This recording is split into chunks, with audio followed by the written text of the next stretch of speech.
19 mai 2021. Quand on vit à Paris, l'offre culturelle est plus vaste que n'importe où en France. Rien de surprenant, me direz-vous. Des concerts, des pièces de théâtre, des expositions dans les plus grands musées parisiens comme le Louvre ou le musée d'Orsay. En ce début du mois de mai 2021, les Parisiens ont justement l'occasion de visiter une nouvelle exposition à la Cité de la Science et de l'Industrie. Située au nord-est de Paris, au cœur du quartier de la Villette, l'endroit est habillé pour l'occasion. Le décor ressemble à un atelier industriel de couture. L'exposition, sobrement intitulée Jean, revient sur l'histoire du vêtement le plus porté au monde. Comme le précise le site de la Cité des Sciences, 70 jeans se vendent chaque seconde dans le monde. À l'image de cette exposition, nous allons nous intéresser aujourd'hui à l'histoire de cette pièce de mode. Comment le jean est-il passé du vilain petit canard du dressing à pièce incontournable d'une garde-robe? Comment est-il produit? Quel est le parcours d'un jean dans le monde? Direction le Far West, l'Inde et les boutiques des grandes artères. Cette chronique est habillée à l'aide d'extraits tirés d'une vidéo disponible sur le YouTube de l'Institut national de l'audiovisuel intitulée « Le jean sous toutes ses coutures ».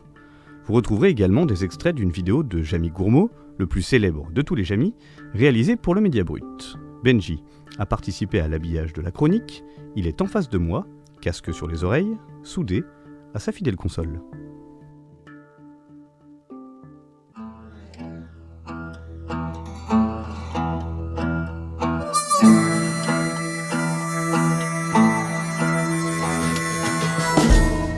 L'histoire du jean commence bien loin des États-Unis. Elle prend racine en Europe. L'histoire du jean moderne commence en Bavière, à Buttenheim précisément. Loeb Strauss naît dans cette ville du sud de l'Allemagne en 1829. Quand son papa décède de la tuberculose en 1846, la famille Strauss quitte la Bavière pour les États-Unis. Ils y rejoignent Jonas et Louis, les deux frères de Loeb qui travaillent à New York dans le domaine du textile. Les États-Unis sont alors en pleine mutation. L'ouest du pays est synonyme d'un nouvel horizon, d'une réussite, d'un Eldorado. C'est la fameuse ruée vers l'or.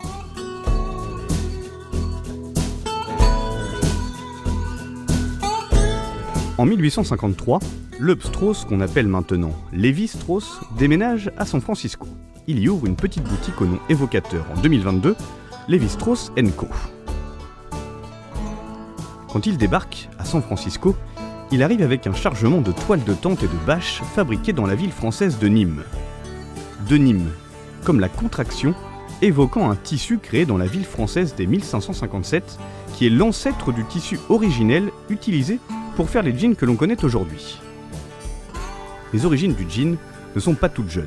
Dès le XVIe siècle, on retrouve dans les registres du port de Londres une matière en provenance du port de Gênes appelée jean. Elle est composée de coton mélangé à du lin ou à de la laine. On y reviendra plus tard, mais le jean est intimement lié au coton. Revenons à notre Levi Strauss. Il est maintenant bien implanté dans le tissu local de San Francisco grâce à son entreprise. C'est une rencontre qui va définitivement changer sa vie, ainsi que la vie de millions de personnes, mais bien sûr, il ne le sait pas encore. Jusque-là, son entreprise ne produit aucun vêtement, mais elle vend du tissu à un dénommé Jacob Davis.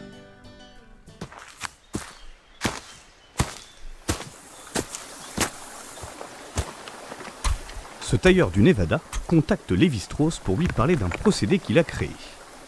Jacob Davis a inventé un procédé pour rifter le coin des poches des pantalons qu'utilisent les chercheurs d'or. Levi Strauss possède la matière et l'argent, Jacob Davis l'idée. Le 20 mai 1873, Levi Strauss et Jacob Davis décident de déposer le brevet en commun. Le jean est né. En 1886, c'est une étiquette de cuir mythique qui va être imposée sur chaque jean. Au dos du pantalon, un logo avec 2 chevaux tirant dans 2 directions opposées pour symboliser la résistance du jean y est représenté. Mais concrètement, comment s'est fabriqué un jean aujourd'hui ?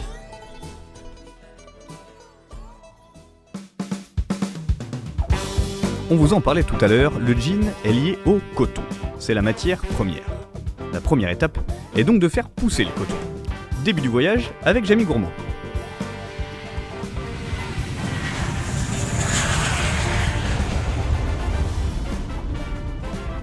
Alors, notre histoire, ou plutôt notre voyage, va commencer en Inde, à Ludhiana. Pourquoi dans ce pays? Eh bien, tout simplement parce que pour faire un jean, il faut du coton et que l'Inde est le premier producteur mondial de coton avec 6 350 000 tonnes par an, au passage, je rappelle. Mais vous l'avez dit que le coton consomme beaucoup d'eau. Pour faire pousser le coton nécessaire à la fabrication d'un jean, il faut 4000 litres d'eau. Une fois que le coton est prêt, direction un autre pays.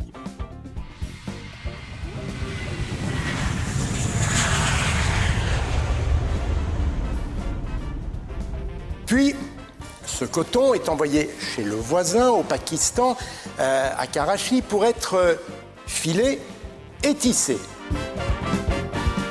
Explication un peu plus technique, toujours avec Jamie Gourmaud, tirée cette fois-ci de l'émission C'est pas sorcier. Mais Jamie, comment peut-on faire un fil aussi long avec des fibres de quelques centimètres? Reprenons. Quand le coton arrive à la filature, il se présente sous la forme d'un gigantesque enchevêtrement de fibres, comme ceci. L'une des premières opérations consiste donc à remettre un peu d'ordre là-dedans. On va donc peigner le coton, histoire d'aligner les fibres. Ensuite, on va les étirer. Étant donné qu'elles sont torsadées, elles restent accrochées les unes aux autres. À ce stade, on pourrait déjà fabriquer un long fil de coton. Cela dit, il ne serait pas très solide.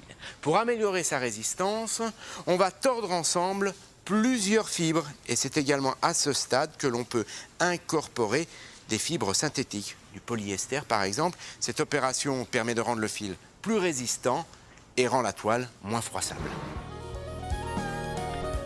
Maintenant que le jean est tissé, nouvelle étape.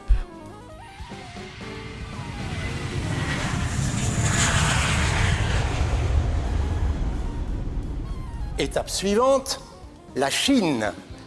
4800 km plus à l'est, Xintang, la capitale du jean.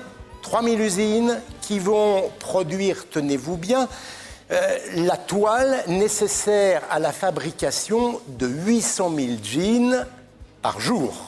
Voilà, c'est là que la toile va prendre de la couleur. Elle est teinte en bleu indigo. Alors pour cela, les fabricants utilisent un pigment de synthèse. Pour fabriquer 1 kg de ce pigment de synthèse, il faut une centaine de kilos de pétrole, des solvants et 1000 litres d'eau. Ok, donc là le jean a sa couleur, maintenant il faut l'assembler.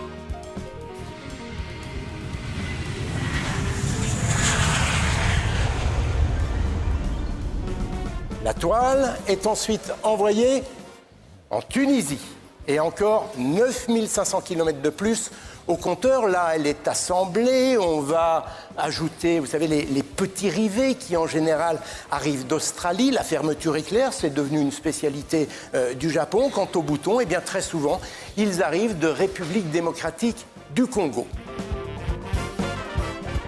Allez, il faut faire un dernier effort et votre jean sera enfin prêt.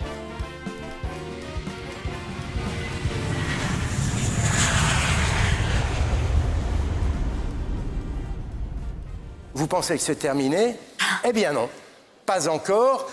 Le jean va maintenant être délavé et envoyé au Bangladesh ou en Égypte. Bangladesh, là, le kilométrage est encore plus important. À Dhaka, l'opération consiste à sabler le jean. C'est une opération très nocive. Il existe un système un peu plus vertueux qui utilise le laser, mais ça, c'est beaucoup plus cher. Vous l'aurez forcément remarqué, l'impact écologique d'un jean est effrayant. On fera le bilan un peu plus tard, parce que le jean n'a pas attendu l'écologie pour avoir un impact. Il a eu une aura sociale avant d'avoir une dépense énergétique catastrophique.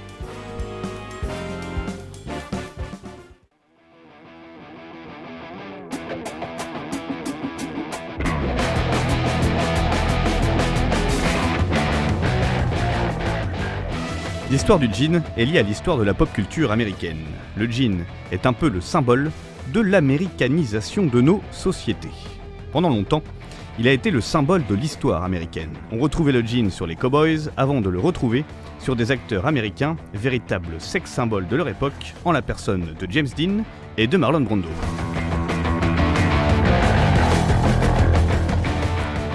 En France, l'histoire est un peu différente. À l'image du chewing-gum, des lunettes Ray-Ban et du Coca-Cola, les GIs américains ont également importé le jean dans leurs valises. Très vite, le jean est méprisé. Il est le symbole de la jeunesse réfractaire. Témoignage d'un jeune justement en 1960.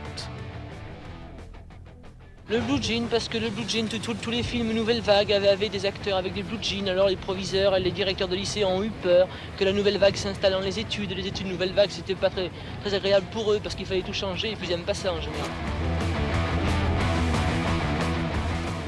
La solidité du vêtement est le premier gage de qualité quand on évoque le jean à travers le monde. Même le styliste François Girbeau est impressionné. L'interview date de 1975. Le denim, c'était quand même une chose assez fantastique comme tissu. Bon, le fait qu'il soit un indigo, qu'ensuite il décolore, ça c'est une chose. Mais par ailleurs, bon, c'est ça une solidité fantastique. Tiens, on prend une cigarette c'est quand même c'est chaud. Moi, je la mets sur mon pantalon, là. Bon, je laisse, bon, on laisse encore. Je frotte, bon, il y a rien. Bon, c'est vraiment costaud. Dans les années 70, le jean devient le symbole de la culture hippie. Il est ornementé de fleurs, il s'élargit avec les célèbres pattes d'Ef. Il est le symbole de lutte contre l'ordre établi. Avec le temps, le jean est devenu un élément tout à fait classique dans une garde-robe. Qu'en est-il de sa réputation aujourd'hui ?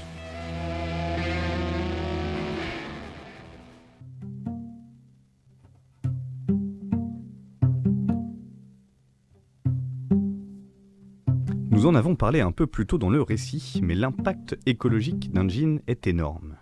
Jamie Gourmaud nous aide encore une fois à dresser le bilan. Au moment où ce jean va arriver sur les étagères, il aura consommé environ 11 000 litres d'eau et parcouru 65 000 kilomètres, l'équivalent d'une fois et demie le tour de la Terre. La prise de conscience écologique est indispensable. Difficile cependant d'être trop moralisateur tant le jean est présent partout. Le jean est devenu l'équivalent du costume époque 19e siècle. Il est aujourd'hui l'habit de l'homme moderne. Mais en 2022, être un homme moderne a un coût écologique qu'on ne peut plus sous-estimer. On se retrouve nous la semaine prochaine pour une nouvelle chronique.